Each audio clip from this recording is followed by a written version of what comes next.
साहिब जी एक ओंकार सतनाम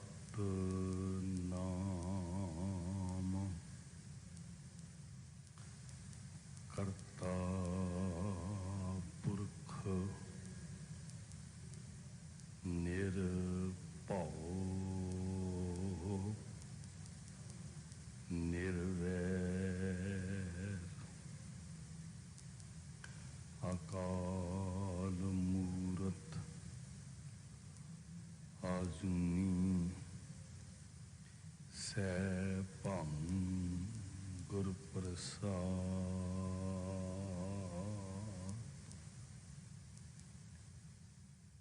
तुम दाते ठाकुर प्रतिपालक नायक खसम हमारे निमख निमख तुम ही प्रतिपाल हो। हम बारिक तुमरे तारे विण तुत होर जे मंगना सिर दुखां कै दुख देह नाम संतोखिया उतरै मन की भुख। जे तू तुठैं कृपा निधान ना दूजा वेखाल। इहाँ पाई मुंदातड़ी नित हृदय रखां सुमाल। सो कहो टल गुर सेवियै अहनिस सहज सुभाए।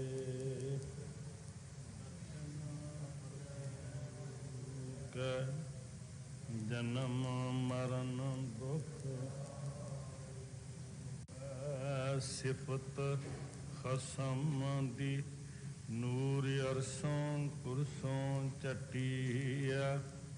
तुद डिठे सच्चे पातशाह मल जन्म जन्म दी सज्जन सच्चा पातशाह सिर शांद जिस पास बैठिया सबना दा वेसा। वाहिगुरु साहिब जी बिलावल महला पंजवा। उद्दम करत आनंद भया सिमरत सुख सार। जप जप नाम गोबिंद का पूरन विचार। उद्दम करत आनंद भया सिमरत सुख सार।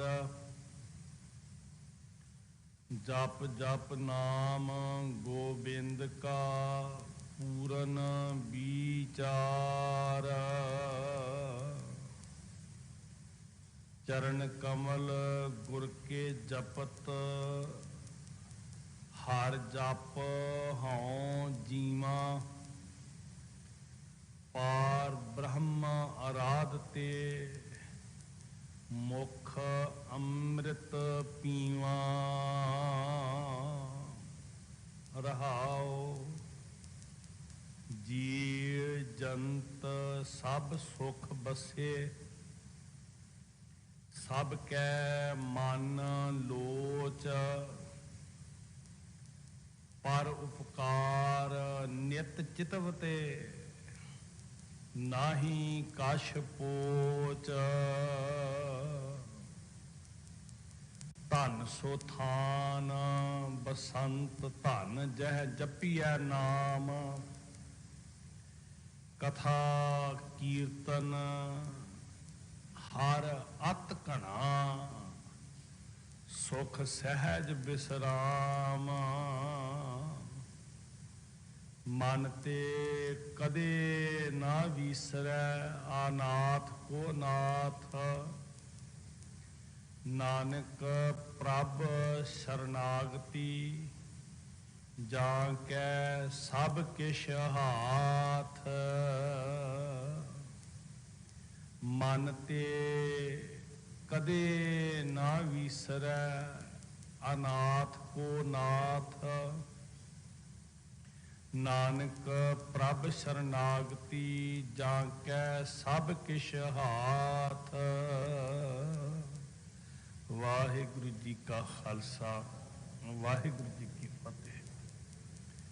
सतगुरु श्री गुरु ग्रंथ साहिब महाराज जी की पवित्र हजूरी अंदर धन बाबा जोरावर सिंह जी, धन बाबा फतेह सिंह जी, धन मात गुजर कौर जी के महान शहीदी अस्थान ते अदब प्यार विच सजी साध संगत गुरु साहब जी ने बख्शिश की है, जिथे अपनी चरण शरण बख्शी है उत्थे सतगुरु जी टुट के शब्द द्वारा सोझी दे रहे हैं। तो साडे आउण दा मनोरथ भी यही है, मकसद भी साडा यही है भी गुरु द्वारा होए सोझी पाए सी, एत द्वारा धोए हशा होए सी। इत्थे असीं मन शुद्ध करन आए हाँ, इत्थे असीं मन धोण आए हाँ, इत्थे असीं संपूर्ण इशनान करने वास्ते आए हाँ, जिहदे नाल असीं बाहरों ते अंतशकरण करके अंदरों भी सोच करके शरीर करके ते सोच करके शुद्ध हो सकीए। तो सच्चे पातशाह जी सानू जो सोझी दे रहे हैं वो बड़े प्यारे बचन हैं। एक एक बचन विचों गुरबाणी के एक एक बचन चो सिक्खी का जिहड़ा न्यारापन है, बाकियां नालों जिहड़ा वखरेवा है, बाकियां नालों जिहड़ा अडरापन है वो झलकदा है जी। क्योंकि जदों असीं सिक्खी तो पहलां दी सिक्खी दे आले दुआले जिहड़ी सोच है उहदे वल वेखदे हां, उत्थे आत्मक जीवन वास्ते ये जरूरी हुंदा सी कि घर बार छड्ड के जंगलों च जाके फिर आत्मक जीवन जिहड़ा वो पाया जा सकता है, जां रब नूं पाया जा सकता, जां कहिए भी नाम जपिया जा सकता, साधना की जा सकती है। उहदे लिए मनौत सी भी घर बार छड्ड के सानूं जंगली जाना पएगा। ये असूल बनाए हुए सी धर्म के आगुआं ने, धर्म ग्रंथां दे राहीं, कि मनुख नूं अपनी जिंदगी चार तरीकों नाल जीनी चाहिए है। 100 वरा जीवन नूं मिथ के कहंदे सी भी 25 साल ब्रह्मचर्य, 25 साल गृहस्थ, 25 साल बानप्रस्थ ते फिर 25 साल सन्यासी, 4 आश्रम। पहला तो तुसीं जात सत विच रहो, फिर गृहस्थी रहो, किरत करो, बच्चे पैदा करो, बच्चे पालो, फिर उन्हां तो निर्लेप रहो, तो फिर छड्ड के संन्यास लै लो, त्यागी हो जाओ, उदासी हो जाओ। गुरमत ने इस गल नूं नहीं मन्निया। साध संगत गुरु साहब जी कहते ने भी इसे संसार च रहना, बच्चे भी पैदा होण, गृहस्थी भी होवो, ते गृहस्थी होण दे दौरान ही, ये नहीं कि पहला 25 साल ब्रह्मचारी हाँ बाद विच असीं गृहस्थी हाँ। गुरु साहब कहते गृहस्थी होण दे दौरान ही तुसीं ब्रह्मचारी भी। बड़ी अजीब गल सी। गृहस्थ त्यागण वाले नूं ते ब्रह्मचारी कहा जांदा सी, जिन्हें जिंदगी अंदर गृहस्थ ना भोगिया होवे। पर सतगुरु जी ने ब्रह्मचारी की व्याख्या ये नहीं की। महाराज ने आचरण विच पक्के रहना,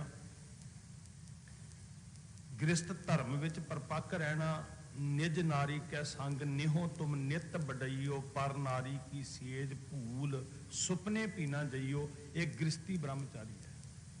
एक है नारी जति होए, जति जति ये नहीं भी जड़ा घर छड़ के परिवार छड़ के भज गया वो जति है, नहीं। एक है नारी जति होए, अपने गृहस्थ धर्म का पक्का है, आचरण का उच्चा सुच्चा है, वो जति है। वो परिवार में रहिंदा, बच्चियां च रहिंदा, पत्नी च रहिंदा, ब्रह्मचारी है, जति है। एक है नारी जति होए, पर नारी धी भैन वखाणे, ये ब्रह्मचर्य है सिੱਖੀ ਦਾ। गृहस्थ के दौरान ही ब्रह्मचर्य, जे आचरण विच पक्का है, ते संसार की किरत के दौरान ही सन्यासी हथ कार वल चित निरंकार। दोनों गल्लां नूं ध्यान च रखना। चार आश्रम वखरे वखरे नहीं मन्ने महाराज ने। इक्को ही समय गृहस्थी भी है ते ब्रह्मचारी भी है, इक्को ही समय किरती भी है ते सन्यासी भी है। सन्यासी ते उन्होंने मनते सी जिहड़ा घर छड्ड दिंदा सी, घर संपत्ति महल माड़ियां परिवार बच्चे सब कुछ त्याग दिंदा सी। महाराज कहते भी गुरमुख इदां दा उदासी है जिवें चिक्कड़ दे विच कमल दा फुल। गुरमुख माया विच उदासी, जो कमल रह विच पानी है। जिवें कमल दा फुल चिक्कड़ दे अंदर रह के निर्लेप रहिंदा है, इदां गुरमुख माया विच रह के परिवार विच रह के निर्लेप रहिंदा है। वो गृहस्थी भी है, वो संत भी है, उदासी भी है, साधु भी है। घर छड्ड के डेरा बनाउण वाला ही नहीं संत। महाराज सच्चे पातशाह धन गुरु गोबिंद सिंह हजूर कहते मन रे ऐसो कर सन्यासा। हुण गुरु गोबिंद सिंह महाराज जी का सन्यास किस तरह का? गेरुए कपड़ियां वाला नहीं, कन्नां नूं पाड़ के मुंदां पाउण वाला नहीं, बर्फीले पहाड़ां ते बैठण वाला नहीं, जंगलां बेलियां विच जाके आसन लाउण वाला नहीं, ठूठा फड़ के मंग के खाण वाला नहीं। ये तो निशानियां ही नहीं ना। गुरमत का सन्यास कैसा है? मन रे ऐसो कर सन्यासा, बन से सदन। बन कहते जंगल। सन्यासी जंगल नूं जांदा सी ते तू जंगल वर्गा घर बना लै। जंगल च की है? चुप। जंगल च की है? शांति। उस शांति नूं लभण वास्ते जंगल च जा रहे।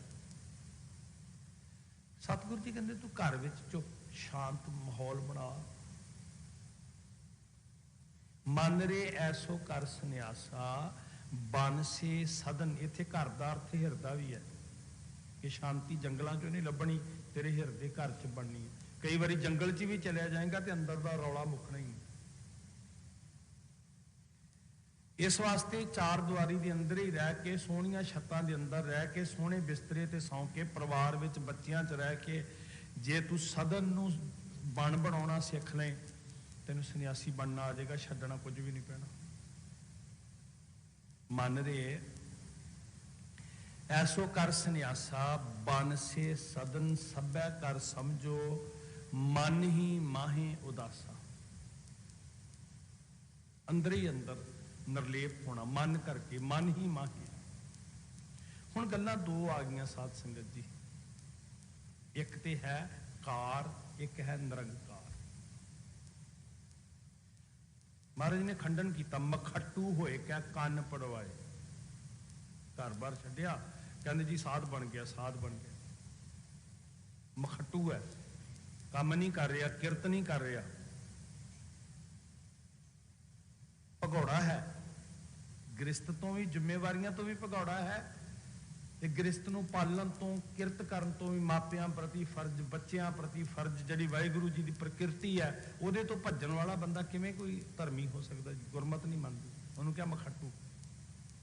ਲੋਕੀ ਕਹਿੰਦੇ ਸੀ ਸਾਧੂ ਸੰਨਿਆਸੀ, ਤੇ ਗੁਰਮੁਖ ਕਹਿੰਦੇ ਮਖੱਟੂ ਹੋਏ ਕਿ ਕੰਨ ਪੜਵਾਏ। ਮਤਲਬ ਭੇਖ ਬਣਾ ਲਿਆ ਕੰਨ ਪੜਾਉਣ ਦਾ।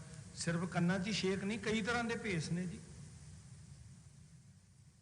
ਭਗੌੜਾ ਹੋ ਗਿਆ ਤੇ ਮਖੱਟੂ ਕਿਹਾ ਗੁਰੂ ਸਾਹਿਬ ਜੀ ਨੇ। ਕਦੀ ਵੀ ਐਸੇ ਬੰਦੇ ਦੇ ਤਾਕਿਆ ਮੂਲ ਨਾ ਲੱਗੇ ਆਪਾਂ, ਐਵੇਂ ਨਹੀਂ ਉਹਦੇ ਪਿੱਛੇ ਲੱਗ ਜਾਣਾ ਚਾਹੀਦਾ। ਹੁਣ ਦੋ ਗੱਲਾਂ ਆ ਗਈਆਂ ਸਾਧ ਸੰਗਤ, ਇੱਕ ਹੈ ਕਾਰ, ਇੱਕ ਹੈ ਨਿਰੰਕਾਰ। ਜਿਹੜਾ ਗੁਰਮਤ ਦਾ ਮਾਰਗ ਹੈ, ਹਾਥ ਪਾਮ ਕਰ ਕਾਮ ਸਭ ਚੀਤ ਨਿਰੰਜਨ ਨਾਲ, ਇਹਨੂੰ ਸਮਝਣਾ ਚੰਗੀ ਤਰ੍ਹਾਂ। ਜਿਹੜੀ ਗੱਲ ਅੱਜ ਸਤਿਗੁਰੂ ਜੀ ਨੇ ਹੁਕਮਨਾਮੇ 'ਚ ਕੀਤੀ ਹੈ, ਬਹੁਤ ਜ਼ਰੂਰੀ ਹੈ ਜੀ। ਔਰ ਖਾਸ ਕਰਕੇ ਮੈਂ ਹੱਥ ਜੋੜ ਕੇ ਬੇਨਤੀ ਕਰਦਾ ਸਾਡੇ ਨੌਜਵਾਨ ਬੱਚੇ ਬੱਚੀਆਂ ਵਾਸਤੇ, ਬਾਣੀ ਤੇ ਸਾਰਿਆਂ ਵਾਸਤੇ ਹੀ ਹੈ, ਪਰ ਵਿਸ਼ੇਸ਼ ਕਰਕੇ ਮੇਰੇ ਵਾਸਤੇ ਵੀ ਹੈ, ਤੁਹਾਡੇ ਵਾਸਤੇ ਵੀ ਹੈ,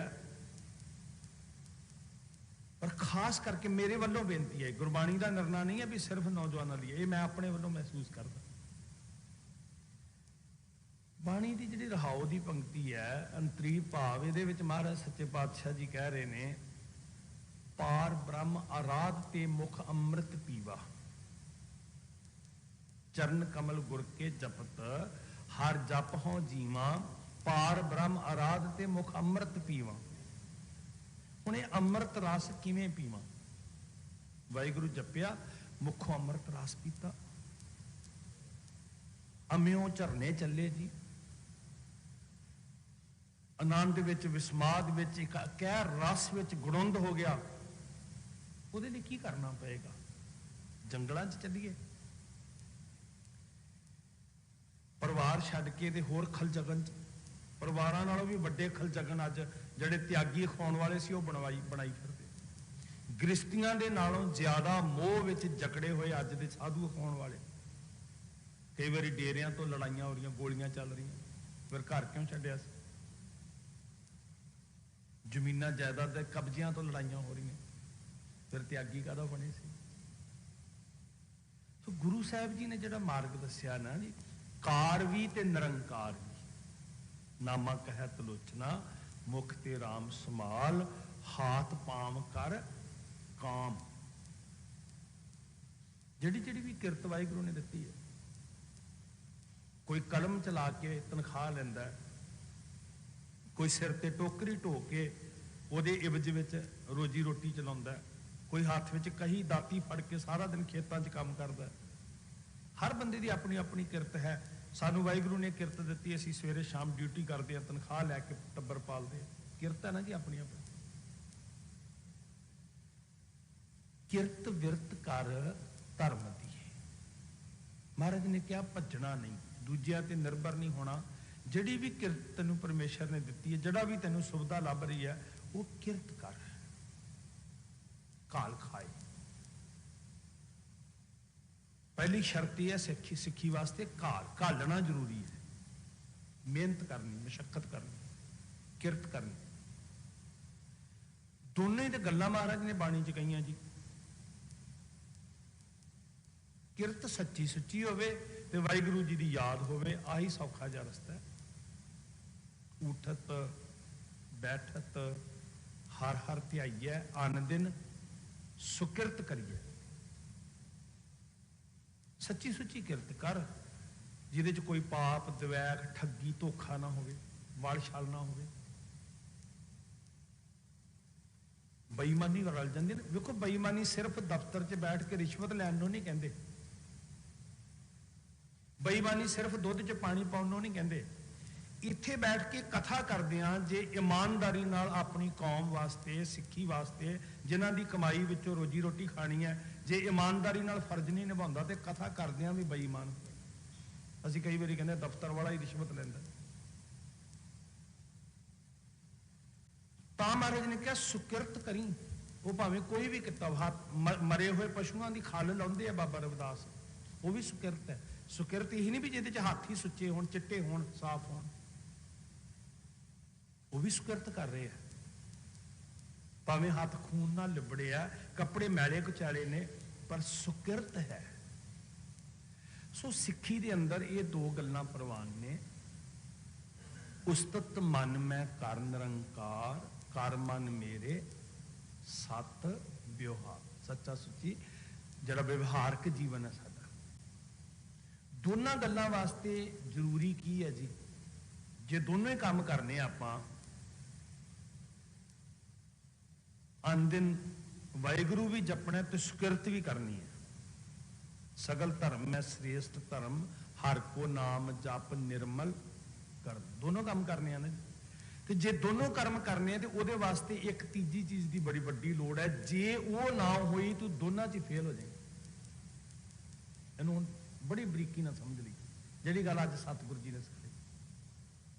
कहते भी तेरी जिंदगी का बैलेंस ये है, ना तू घर छड्डना, ना परिवार छड्डना, ना बच्चे छड्डने ने, ना पैसे कमाने छड्डने ने। रोजी रोटी कमा, बल्कि दूजिया ने भी छका, किछ हथों दे। नानक राह पछाण ऐसे। सिੱਖੀ का राह ही ये है भी तू किरत करके सगों आप ही नहीं अपना, हुण बंदा दूजे ते निर्भर होवे। महाराज कहते कल्ला अपने आप नूं नहीं पालना, बाकी दूजियां दा भी भला कर। असी समझ लिया धर्म कि मैं भी दूजियां ते मैं बैठा, मैनूं रोटी मिल जाएगी तो खा लांगे। बड़े थां साडे ऐसे है जी, लंगर नहीं पकदा, आ जाएगा तो खा लांगे। महाराज ने तो लंगर पका के दूजियां नूं भी छकाया। ऐसे स्थान है ना जी सिੱਖੀ दे नां ते। क्यों? ये सिੱਖੀ दा मार्ग नहीं है जी। इत्थे ते सगों आत्मनिर्भर होना ते बल्कि दूजियां दा भी भला नाल करना। घाल खाए, मेहनत करके खाना, ते नाल की क्या, कल्ला आप ही नहीं, किश हथों दे। ते जे असीं आत्मनिर्भर भी नहीं हो सके, असीं भी दूजियां दे हत्थां वल वेख रहे हैं भी असीं ते जी डेरे च बैठे हैं, रोटी आ जाएगी तो खा लांगे। ये गुरु गोबिंद सिंह जी का, गुरु नानक का मार्ग नहीं है। मेरे सतगुरु आपे हल वाह के खेती भी करते। सो ये दोनों ही कर्मां वास्ते जिहदे नाल सिੱਖੀ का जीवन बैलेंस होकर चलना है, दोनों पहिए बराबर चलने ने। संसार भी ते निरंकार भी, साडी किरत भी ते साडा आत्मक जीवन भी। उहदे लिए एक तीजी चीज़ की लोड़ है, जिहड़ी गल साहिब आख रहे हैं। जे अमृत पीना है तो वो अज दे बचन च कहा उद्दम। बहुत प्यारा शब्द है साथ। उद्दम साडे सारिਆਂ ਲਈ जरूरी है, पर खास करके मैं बच्चों को बेनती करदा, रात के 12-1 बजे तक आ जड़ा अज ठीक है सानू टैक्नोलॉजी की जरूरत है, पर ये नैट दे विच डुबिया होया टीवी की स्क्रीन या मोबाइल की स्क्रीन 1 बजे तक, रात के 2 बजे तक ये डुबिया होया अज की नौजवानी, वो सवेरे नहीं जाग पाती। उद्दम शब्द मनफी हो गया। बहुत सारे घरां की रूटीन बन गई है भी 12-1 ते जी वज ही जाते हैं, बल्कि फैशन हो गया, बल्कि इनू समझते भी बड़े मॉडर्न आ ते सवेरे कितने बजे जागते। उद्दम महाराज का बचन अज कितों शुरू होया?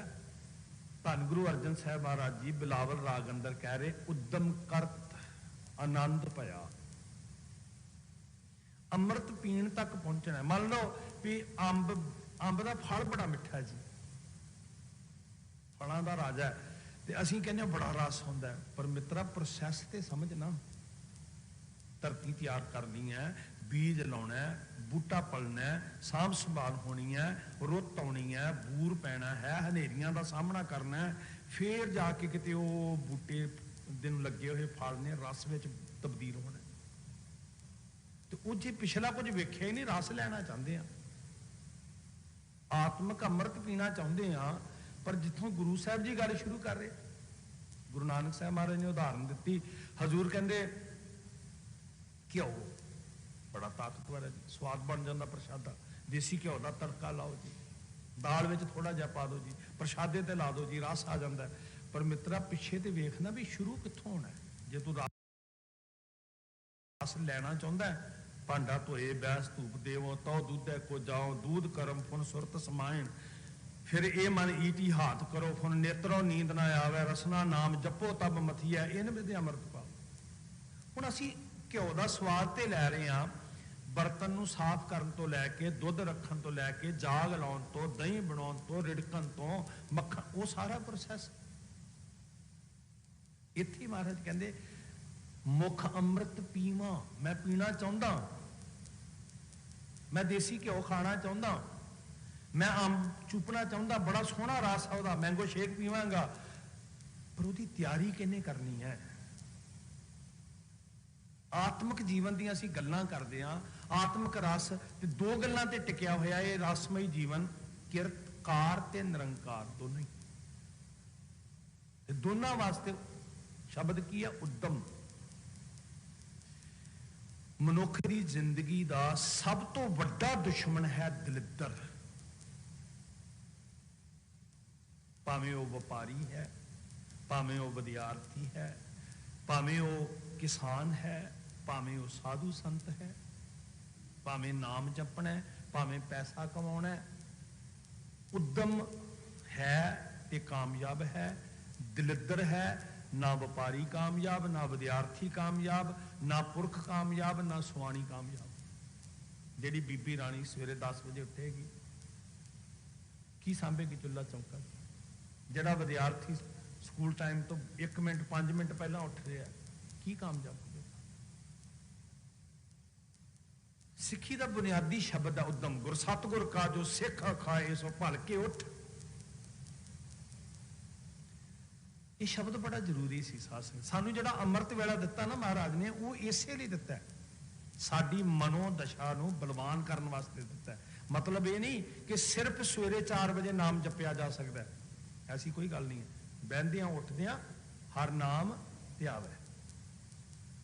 ਨਾਮ ਤੁਸੀਂ ਸਾਰਾ ਦਿਨ ਹੀ ਜਪ ਸਕਦੇ ਹੋ। ਸਮੇਂ ਜੇ ਵੇਲਾ ਵਕਤ ਵਿਚਾਰੀਏ ਤਾਂ ਕਿਤ ਵੇਲਾ ਭਗਤ ਹੋਏ। ਨਾਮ ਜਪਣਾ ਸਮੇਂ ਦੀ ਬੰਦਸ਼ ਵਿੱਚ ਨਹੀਂ ਹੈ, ਪਰ ਤੜਕਸਾਰ ਉੱਠਣਾ, ਚੱਲ ਆਂਗੇ ਉੱਠ ਨਾਮ ਜਪ। ਜੇ ਜ਼ਿੰਦਗੀ 'ਚ ਉਦਮ ਨਹੀਂ ਤੇ ਸ੍ਰੀ ਗੁਰੂ ਗ੍ਰੰਥ ਸਾਹਿਬ ਜੀ ਕਹਿੰਦੇ ਬੰਦਾ ਮਰਿਆ ਹੋਇਆ ਹੈ, ਲਾਸ਼ ਪਈ ਹੈ। ਪਿਛਲ ਰਾਤ ਨਾ ਜਾਗਿਓ, ਜੀਵੰਦੜਾ ਮੋਇਓ। ਬਹੁਤ ਜ਼ਰੂਰੀ ਹੈ ਸਾਧ ਸੰਗਤ। ਅਸਲ 'ਚ ਇਹ ਗੱਲਾਂ ਅਸੀਂ ਸਿਰਫ ਗੁਰਦੁਆਰਿਆਂ ਦੀਆਂ 4 ਦੁਆਰੀਆਂ 'ਚ ਕਰ ਰਹੇ ਹਾਂ।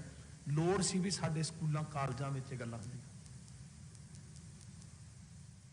ਔਰ ਸਭ ਤੋਂ ਵੱਡਾ ਖਤਰਾ ਜਿਹੜਾ ਅੱਜ ਸਾਡੇ ਬੱਚਿਆਂ ਦੇ ਸਿਰ ਤੇ ਆ ਚਿੱਟੇ ਦੇ ਨਸ਼ੇ ਨਾਲੋਂ ਵੀ ਜ਼ਿਆਦਾ ਖਤਰਨਾਕ ਹੈ, ਉਹ ਹੈ ਇੰਟਰਨੈਟ ਦਾ ਦੁਰਉਪਯੋਗ। ਨਸ਼ੇ ਨਾਲੋਂ ਜ਼ਿਆਦਾ ਖਤਰਨਾਕ ਹੈ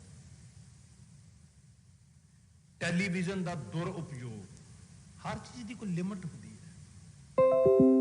ਜਿਹੜੀ ਚੀਜ਼ ਖੁਰਾਕ ਹੈ ਨਾ ਸਾਡੇ ਵਾਸਤੇ, ਸਰੀਰ ਨੂੰ ਤਾਕਤ ਦੇਣ ਵਾਲੀ, ਉਹਨੂੰ ਵੀ ਕਿਸੇ ਲਿਮਟ ਵਿੱਚ ਖਾਣਾ ਪੈਂਦਾ।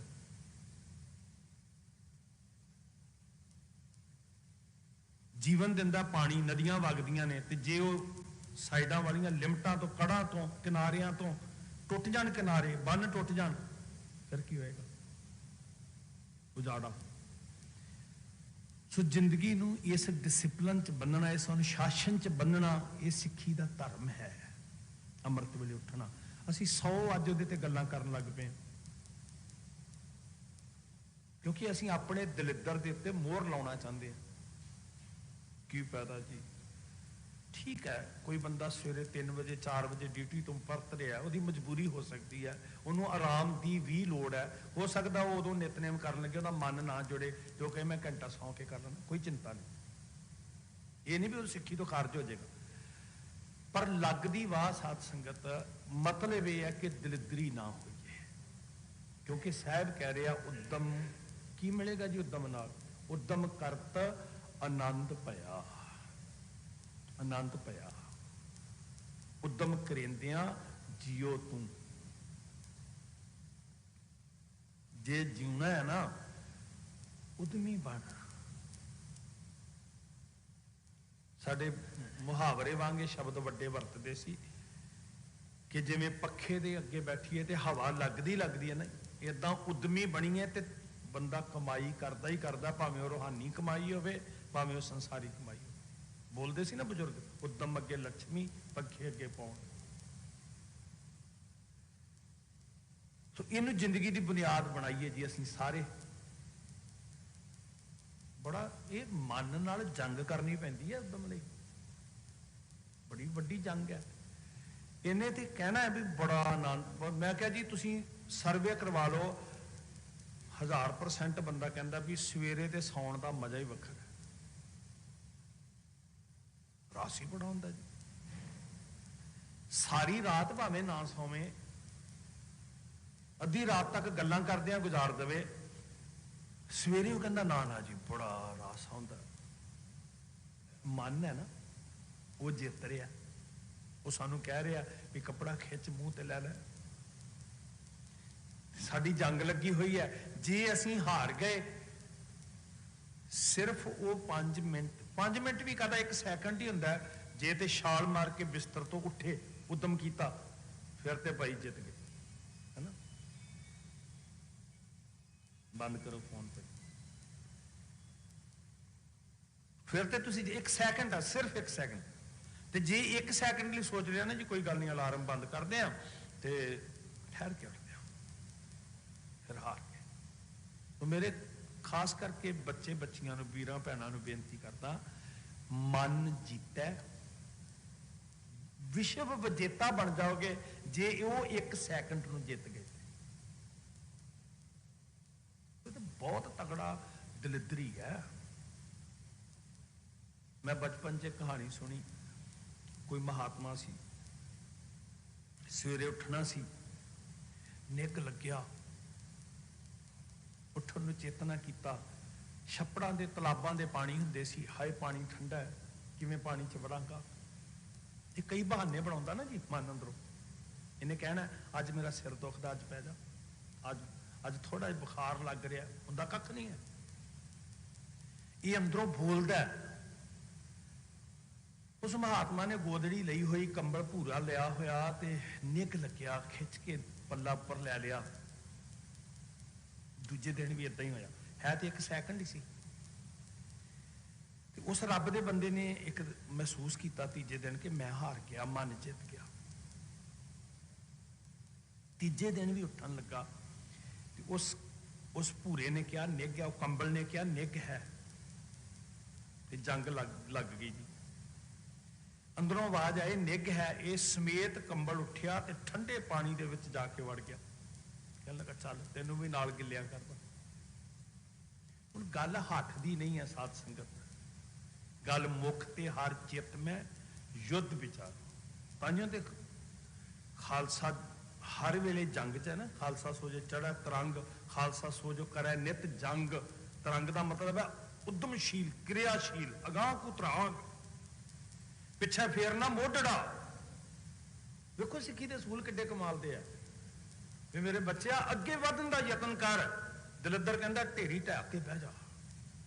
गुरु साहब कहते उद्यम करेंदियां जियो तू, कमावदियां सुख पुंच, ध्यान दिया तू प्रभ मिल, नानक उतरी चिंत।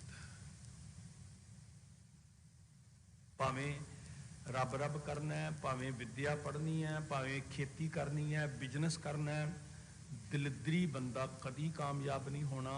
वो साधु होवे ते भावें जो मर्जी बन जाए कपड़ियां करके। पहला वचन है उद्यम। सिक्खी दे अंदर अमृत वेला सच नाम वडियाई विचार।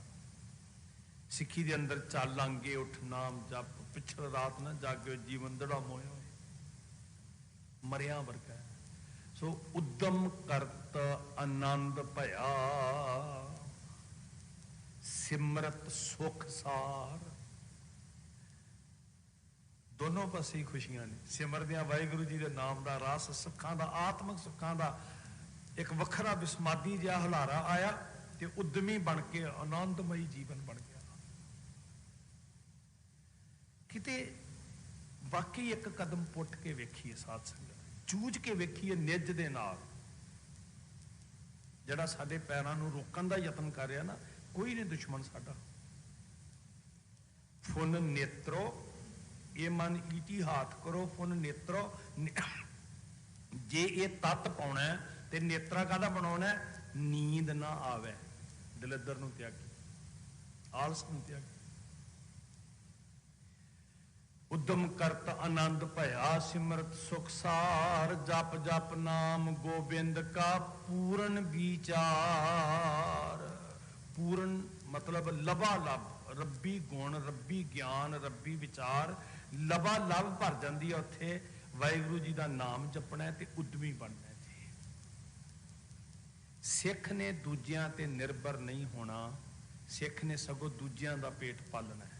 ਜਿਹੜੇ ਦੂਜਿਆਂ ਤੇ ਨਿਰਭਰ ਨੇ ਉਹ ਮੰਗ ਕੇ ਖਾਂਦੇ ਆ। ਸਿੱਖ ਮੰਗਣ ਵਾਲਾ ਨਹੀਂ, ਸਿੱਖ ਵੰਡਣ ਵਾਲਾ ਹੈ। ਸਿੱਖ ਦੂਜਿਆਂ ਦੀ ਆਸ ਤੇ ਨਹੀਂ, ਦੁਨੀਆ ਸਿੱਖ ਦੀ ਆਸ ਤੇ ਹੈ। ਅੱਜ ਦਾ ਯੁੱਗ ਹੈ ਨਾ, ਦੇਖ ਗੁਰੂ ਦੀ ਸਿੱਖੀ ਕਮਾਉਣ ਵਾਲੇ ਤੇ ਵਿਸ਼ਵ ਭਰ ਦੇ ਅੰਦਰ ਇਹ ਗੁਰੂ ਨਾਨਕ ਦੀ ਸਿੱਖਿਆ ਦਾ ਹੀ ਅਸਰ ਹੈ ਵੀ ਲੋਕ ਵੇਖਦੇ ਆ ਵੀ ਉਹ ਦਸਤਾਰ ਵਾਲੇ ਆ ਗਏ ਆ ਤੇ ਭੁੱਖਿਆਂ ਨੂੰ ਰੋਟੀ ਮਿਲ ਜਾਣੀ। ਜੇ ਕਮਾਵਾਂਗੇ ਨਾ ਤੇ ਸਾਨੂੰ ਤੇ ਸਕੂਨ ਮਿਲਣਾ ਹੀ ਆ, ਸਿੱਖੀ ਦੀ ਵੀ ਸ਼ਾਨ ਬਣੇਗੀ ਜੀ।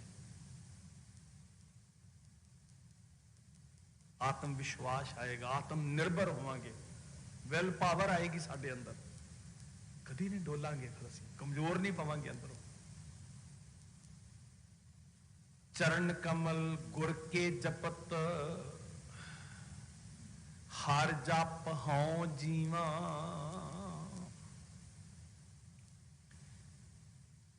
ਵਾਹਿਗੁਰੂ ਜੀ ਦੇ ਚਰਨਾਂ ਕਮਲਾਂ ਨਾਲ ਸੁਰਤ ਦਾ ਜੁੜਨਾ। ਦੇਖੋ ਇਹ ਜ਼ਰੂਰੀ ਹੈ ਸਾਧ ਸੰਗਤ ਕਿ ਸਾਡੇ ਅੰਦਰ ਇੱਕ એનર્ਜੀ ਹੋਵੇ ਜਿਹੜੀ ਸਾਨੂੰ ਉਤਸ਼ਾਹਤ ਕਰੇ। ਇੱਕ ਸ਼ਬਦ ਬਾਣੀ 'ਚ ਵਰਤਿਆ ਚਾਓ। ਉਹ ਚਾਓ ਸ਼ਬਦ એનર્ਜੀ ਨਾਲ ਭਰਿਆ ਹੋਇਆ ਹੈ। ਸੁਣ ਸੁਣ ਨਾਮ ਤੁਮਾਰਾ ਪ੍ਰੀਤਮ ਪ੍ਰਭ ਵੇਖਣ ਕਾ ਚਾਓ। ਕਿਸੇ ਚੀਜ਼ ਨੂੰ ਕਰਨ ਦਾ ਚਾਅ। ਇੱਕ ਭਗਤ ਦੇ ਅੰਦਰ ਰੱਬ ਨੂੰ ਮਿਲਣ ਦਾ ਚਾਅ। ਇੱਕ ਵਿਦਿਆਰਥੀ ਦੇ ਅੰਦਰ ਐਜੂਕੇਸ਼ਨ ਹਾਸਲ ਕਰਨ ਦਾ ਚਾਅ। ਇੱਕ ਵਪਾਰੀ ਦੇ ਅੰਦਰ ਕਾਮਯਾਬ ਹੋਣ ਦਾ ਚਾਅ।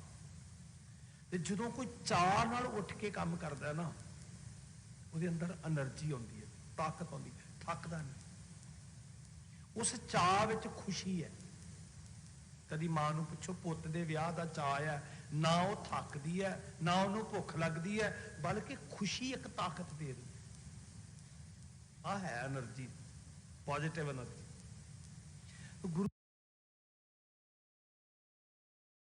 ਸਾਹਿਬ ਕਹਿੰਦੇ ਚਰਨ ਕਮਲ ਕੇ ਗੁਰ, ਚਰਨ ਕਮਲ ਗੁਰ ਕੇ ਜਪਤ ਹਰ ਜਪ ਹਉ ਜੀਵਾ। ਇੰਨਾ ਉਤਸ਼ਾਹ ਵੀ ਮੇਰੀ ਤੇ ਜ਼ਿੰਦਗੀ ਹੀ ਇਹਦੇ ਆਸਰੇ ਤੇ ਆ ਬਈ। ਇਸ ਵਾਸਤੇ ਮੈਂ ਕਦੀ ਸਾਹ ਲੈਣ ਦਾ ਵੀ ਕੋਈ ਦਿਲ ਇੱਧਰ ਕਰਦਾ ਵੀ ਛੱਡੋ ਪਰੇ ਜੀ, ਸਾਹ ਕੀ ਲੈਣਾ।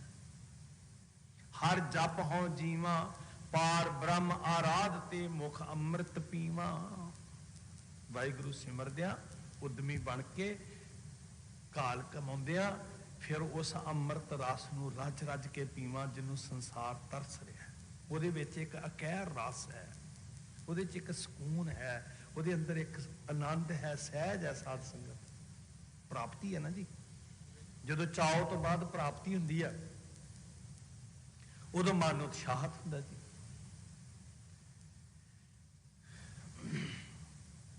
ਪਾਰ ਬ੍ਰਹਮ ਆਰਾਧ ਤੇ ਮੁਖ ਅੰਮ੍ਰਿਤ ਪੀਵਾ। ਰਹਾਉ ਦੀ ਪੰਕਤੀ ਤੋਂ ਬਾਅਦ ਕਿਰਪਾ ਕੀਤੀ। ਜੀ ਜੰਤ ਸਭ ਸੁਖ ਬਸੇ ਸਭ ਕੈ ਮਨ ਲੋਚ। ਸਭ ਕੈ ਮਨ ਲੋਚ। ਸਾਰਿਆਂ ਦੇ ਅੰਦਰ ਲੋਚਾ ਹੈ ਕਿ ਉਹ ਸਦੀਵੀ ਸੁੱਖ ਮੈਨੂੰ ਪ੍ਰਾਪਤ ਹੋਵੇ। ਚਾਹੁੰਦੇ ਤੇ ਸਾਰੇ ਹੀ ਆ। ਉਦਮ ਕਰਤ ਆਨੰਦ ਭਇਆ ਸਭ ਕੈ ਮਨ ਲੋਚ। ਆਨੰਦ ਆਨੰਦ ਸਭ ਕੋ ਕਹੈ। ਪਰ ਮਨ ਗੁਰੂ ਦੇ ਬਚਨ ਆਨੰਦ ਆ ਜਾਏਗਾ। ਆਨੰਦ ਗੁਰੂ ਤੇ ਜਾਣਿਆ। ਏਦਾਂ ਕਰ ਜਿਵੇਂ ਗੁਰੂ ਕਹਿ ਰਿਹਾ। ਜੀ ਜੰਤ ਸਭ ਸੁਖ ਬਸੇ ਸਭ ਕੈ ਮਨ ਲੋਚ। ਪਰ ਉਪਕਾਰ ਨਿਤ ਚਿਤਵ ਤੇ ਨਾਹੀ ਕਛ ਪੂਛ। ਜਿਨ੍ਹਾਂ ਦੇ ਅੰਦਰ ਇਹ ਉਦਮ ਹੈ, ਵਾਹਿਗੁਰੂ ਜੀ ਦਾ ਭਾਉ ਹੈ, ਕਮਾ ਕੇ ਹਰ ਕਾ ਨਾਮ ਧਿਆਏ ਸੁਣ ਸਭਨਾ ਨੂੰ ਕਰ ਦਾਨ। ਤੇ ਇਸ ਪਰਉਪਕਾਰ ਚ ਜਿਹੜੇ ਜੁੰਦੇ ਨੇ ਨਾ, ਨਾ ਹੀ ਕਛ ਪੂਛ। ਪੋਚ ਦਾ ਅਰਥ ਹੁੰਦਾ ਪਾਪ। ਉਹਨਾਂ ਦਾ ਜੀਵਨ ਪਾਪੀ ਨਹੀਂ ਹੁੰਦਾ, ਉਹ ਪੁੰਨੀ ਨੇ। ਫਿਰ ਜਦੋਂ ਆਪ उद्यमी होके आत्म निर्भर होना ते नाल की करना, पर उपकार नित चित वधे। जे अपने पल्ले कुछ है तो फिर ही किसी का उपकार होएगा ना। किसी को खुशी है वो खुशी वंडेगा, किसी को हादसे ने, पैसा ना भी होवे, किसी को पैसा है, किसी को कपड़ा है, किसी को अनाज है, ते जे अपने पल्ले दलिद्र है, अपने पल्ले झोरा है, वक्त लंघ गया, झूर रहा, तो फिर वह परोपकार कित्थों करेगा। आप कमाउणा ते दूजियां दा भला करन वास्ते प्रेरणा, जिंदगी पापां तो मुक्त हो जाती है। वड्डा पुण्य है, वड्डा पुण्य। तीर्थां ते जाके वस्तुआं वंडणियां ही पुण्य नहीं। वड्डा पुण्य की है, पर उपकार नित चितव दे, ना ही कछ पोच। वो गुनाहां तो पापां तो मुक्त हुंदा है जिहदे अंदर आत्म निर्भर होके दूसरियां दा भला करन दा चाह होवे। धन सोथान बसंत धन जह जपिया नाम। दोनों की तुलना करनी होवे, एक पासे वो लोग जिन्हों ने जिंदगी च कमाया ही कख नहीं, एक पासे वो लोग जिन्नी नाम ध्याया गए मशक्कत घाल। दो चीज़ां ने वैसे, हो कई बार असीं गिणदे इकट्ठे ही आ। नाम ध्याउणा भी एक उद्यम है ते नाल मशक्कत घालनी भी। बड़े सुच्ची कमाई वाले सी साडे पुरखे, जिहड़े रज के अज साडी सब तो वड्डी औखी गल की है, असीं मेहनत नहीं करते। जिहड़े साडे पुरखे 2-2 वजे उठ के उद्यमी बन के बलदां नूं पट्ठे पा के मेहनत करते सी ना, फिर हल वाहुणा, बड़ी सच्ची कमाई सी उन्हां दी। उन्हां नूं चतुराइयां नाल अमीर होना नहीं सी आउंदा। तो महाराज सच्चे पातशाह जी ने दोनों ही गल्लां कीतियां। जिनी नाम ध्याया गए मशक्कत घाल, नानक ते मुख उजले। केती छुट्टी नाल भी लिखिया, एक जगह ते यह भी लिखिया होर केती छुट्टी नाल। धन सोथान बसंत धन जै जपिया नाम। जिथे मशक्कत घालन वाले ने ना, वो धरती भागा वाली जी, वो थां भागा वाला। जिथे किते वसन जिन्हां कोले दो चीज़ां ने, उद्यम करता आनंद पाया, सिमरत सुखसार। भले लोग हुंदे आ, उन्हां तो प्रेरणा लईए। असीं परिभाषा ही बदल ली, जिहड़ा सारा दिन वेला रह के सिर्फ शरीर फैला रहा, असीं क्या ये साधु है? नहीं भाई। जिन्हें सिर ते सारा दिन टोकरा ढोया ना, सारा दिन मशक्कत की, मेहनत की, भावें वो कलम चला रहा, जिथे जिथे भी रब ने किरत दी, तो फिर वाहिगुरू के भाव विच है। असल विच ये है साधुपना, वासनावां नूं साधना, मन नूं साधना। ये दो कर्म करने वालियां दी संगत करी, जिन्हां कोल हर को नाम जप निर्मल कर्म है। धन सोथान बसंत धन जह जपिया नाम। कथा कीर्तन हर अत घना, सुख सहज विश्राम। जिथे वाहिगुरू दी कीर्ति है, जिथे उहदी विचार है, उथे सुख है, ते घना सुख है। इस वास्ते महाराज कहते सहज भी मिलेगा, विश्राम भी मिलेगा। गुणा की सांझ करी ते उद्यमी बनी। मन ते कदे ना विसरै अनाथ को नाथ। जड़ा अनाथां दा जिहदा कोई आसरा नहीं जी, निमाणियां दे मान, निताणियां दे तान, जां को मुश्किल अत बने, ढोई कोई ना दे, लागू होए दुश्मना, साक भी भज खले, सबो भजै आसरा, चुकै सब असराओ, चित आवे उस पार ब्रह्म, लगे ना तति वाव। अनाथ को नाथ, मन ते कदे ना विसरै अनाथ को नाथ। नानक प्रभ शरणागति, जांकै सब किश हाथ। इस वास्ते मखट्टू होए क्या कंन पड़वाया दे पिछे नहीं फिरदा। मैं वाहिगुरू जी की शरण विच हां। मेरे साहिब ने मैनूं दस्सिया भी आही जिंदगी का राह है, घाल खाए किश हथों दे। मैं वाहिगुरू जी की शरण विच हां भाई, प्रभ शरणागति, जिहदे हथ विच सब कुछ है। दया करन पातशाह, रहमत करन, ਇਹ ਸਾਨੂੰ ਦਾਤ ਦੇਣ ਉਦਮ ਕਰਤ ਆਨੰਦ ਪਿਆ। ਬਹੁਤ ਸਾਰੇ ਐਸੇ ਖਾਣੇ ਖਾਂਦੇ ਅਸੀਂ ਜਿਹੜਾ ਖਾਣਾ ਸਾਡੇ ਅੰਦਰ ਇੰਨਾ ਲੇਜੀਪੁਣਾ ਪੈਦਾ ਕਰਦਾ ਹੈ, ਇੰਨਾ ਸਾਨੂੰ ਤਾਮਸੀ ਬਿਰਤੀ ਵਿੱਚ ਲੈ ਜਾਂਦਾ, ਬੰਦਾ ਸੁੱਤਾ ਹੀ ਨਹੀਂ ਉੱਠਦਾ, ਰਾਤ ਪਤਾ ਨਹੀਂ ਕੀ ਗੰਦਮੰਦ ਖਾ ਕੇ ਸੁੱਤਾ ਮੱਲ ਭੱਖ ਖਾਣੇ। ਸੋ ਜਦੋਂ ਜ਼ਿੰਦਗੀ ਗੁਰੂ ਦੇ ਸੰਚੇ 'ਚ ਢਲੇਗੀ ਨਾ ਜੀ, ਸਾਡਾ ਖਾਣਾ, ਸਾਡਾ ਉੱਠਣਾ, ਜਾਗਣਾ, ਸੌਣਾ ਗੁਰੂ ਦੇ ਆਸ਼ੇ 'ਚ, ਫਿਰ ਵਾਕਈ ਉਦਮੀ ਵੀ ਹੋਵਾਂਗੇ ਤੇ ਭਗਤ ਵੀ ਹੋਵਾਂਗੇ। ਸੋ ਮਹਾਰਾਜ ਦਇਆ ਕਰਨ। ਸੰਗਤ ਦੇ ਚਰਨਾਂ 'ਚ ਦੋ ਬੇਨਤੀਆਂ। ਇੱਕ ਤੇ 20 ਤਰੀਕ ਤੋਂ ਸ਼ਾਮ ਦੀ ਕਥਾ ਵਾਹਿਗੁਰੂ ਕਿਰਪਾ ਕਰਨ ਸ਼ੁਰੂ ਕਰਾਂਗੇ, ਸੰਗਤ ਦੀ ਆਮਦ ਸ਼ੁਰੂ ਹੋਵੇ, ਰੌਣਕਾਂ ਲੱਗਣ ਗੁਰੂ ਘਰਾਂ 'ਚ ਉਸੇ ਤਰ੍ਹਾਂ ਖੁੱਲ੍ਹ ਕੇ। ਦੂਜੀ ਬੇਨਤੀ ਕਿ ਕੱਲ੍ਹ ਤੋਂ ਸਮਾਂ 15 ਮਿੰਟ ਸ਼ਾਮ ਦਾ ਜਿਹੜਾ ਉਹ ਤਬਦੀਲ ਕੀਤਾ ਜਾਏਗਾ। ਰਹਿਰਾਸ ਸਾਹਿਬ 15 ਮਿੰਟ ਲੇਟ ਸ਼ੁਰੂ ਹੋਏਗੀ। 20 ਤਰੀਕ ਨੂੰ ਕਥਾ ਸ਼ਾਮ ਦੀ ਜਿਹੜੀ ਉਹ ਬੰਦ ਕੀਤੀ ਸੀ ਲਾਕਡਾਊਨ ਕਰਕੇ, ਕਰਫਿਊ ਕਰਕੇ। ਕਰਫਿਊ 'ਚ ਬਿਲਕੁਲ ਪਾਬੰਦੀਆਂ ਸੀ, ਪਿੰਡਾਂ ਦੀ ਸੰਗਤ ਨਹੀਂ ਸੀ ਆ ਸਕਦੀ, ਤੇ ਸੰਗਤ ਦੀ ਵੀ ਇਹ ਮਨਸਾ ਸੀ ਵੀ ਸਾਡਾ ਇਤਿਹਾਸ ਦਾ ਜਿਹੜੀ ਸਰੋਤ ਹੈ ਅਸੀਂ ਉਹਦੇ ਨਾਲ ਟੁੱਟ ਨਾ ਜਾਈਏ, ਤੇ ਸੰਗਤ ਦੀ ਸੁਵਿਧਾ ਨੂੰ ਧਿਆਨ 'ਚ ਰੱਖਦਿਆਂ ਇਹ ਉਦਮ ਕੀਤਾ ਸੀ। ਸੋ ਆਪ ਸਭ ਨੂੰ ਬੇਨਤੀ ਹੈ ਵਾਹਿਗੁਰੂ ਅੱਗੇ ਅਰਦਾਸ ਕਰੀਏ ਸੱਚੇ ਪਾਤਸ਼ਾਹ ਸਾਰਿਆਂ ਦਾ ਭਲਾ ਕਰਨ, ਸਾਰੇ ਹਾਲਾਤ ਸੁਖਾਵੇਂ ਹੋਣ, ਮਹਾਰਾਜ ਦੀ ਬਖਸ਼ਿਸ਼ ਹੋਈ ਹੈ। ਜਿਹੜਾ ਵੱਡਾ ਰੌਲਾ ਪਾਇਆ ਸੀ ਹਜੂਰ ਸਾਹਿਬ ਦੇ, ਇੰਨੇ ਰੋਗ ਫੈਲਾ ਦਿੱਤਾ ਹਜੂਰ ਸਾਹਿਬ ਤੋਂ ਆਉਣ ਵਾਲਿਆਂ ਨੇ, ਮੇਰੇ ਗੁਰੂ ਦੀ ਰਹਿਮਤ ਵਰਤੀ ਹੈ। 99% ਸਾਰੇ ਗੁਰਸਿੱਖ ਵੀਰ ਬੜੇ ਤੰਦਰੁਸਤ ਹੋ ਕੇ ਘਰਾਂ ਨੂੰ ਪਰਤੇ ਆ। ਮਹਾਰਾਜ ਇੱਦਾਂ ਹੀ ਸਾਰਿਆਂ ਦਾ ਭਲਾ ਕਰਨ। ਆਓ ਸਾਰਿਆਂ ਦੇ ਭਲੇ ਵਾਸਤੇ ਸਰਬ ਰੋਗ ਕਾ ਔਖਦ ਨਾਮ ਦੋਸ਼ੇਨ ਵਾਸਤੇ ਜਪੀਏ, ਫਿਰ ਅਰਦਾਸ ਕਰੀਏ ਜੀ। ਸਭ ਪਿਆਰ ਵਿੱਚ ਸਿਮਰੋ ਵਾਹਿਗੁਰੂ ਵਾਹਿਗੁਰੂ ਵਾਹਿਗੁਰੂ ਵਾਹਿਗੁਰੂ ਵਾਹਿਗੁਰੂ ਵਾਹਿਗੁਰੂ ਵਾਹਿਗੁਰੂ ਵਾਹਿਗੁਰੂ ਵਾਹਿਗੁਰੂ ਵਾਹਿਗੁਰੂ ਵਾਹਿਗੁਰੂ ਵਾਹਿਗੁਰੂ ਵਾਹਿਗੁਰੂ ਵਾਹਿਗੁਰੂ ਵਾਹਿਗੁਰੂ ਵਾਹਿ ਵਾਹਿਗੁਰੂ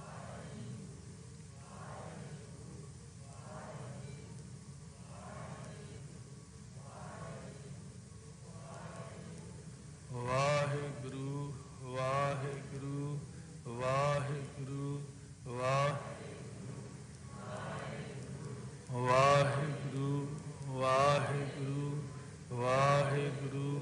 ਵਾਹਿਗੁਰੂ ਵਾਹਿਗੁਰੂ ਵਾਹਿਗੁਰੂ ਵਾਹਿਗੁਰੂ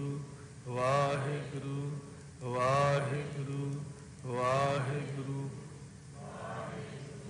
ਵਾਹਿਗੁਰੂ ਜੀ ਕਾ ਖਾਲਸਾ ਵਾਹਿਗੁਰੂ ਜੀ ਕੀ ਫਤਿਹ। ਰਾਮਕਲੀ ਮਹੱਲਾ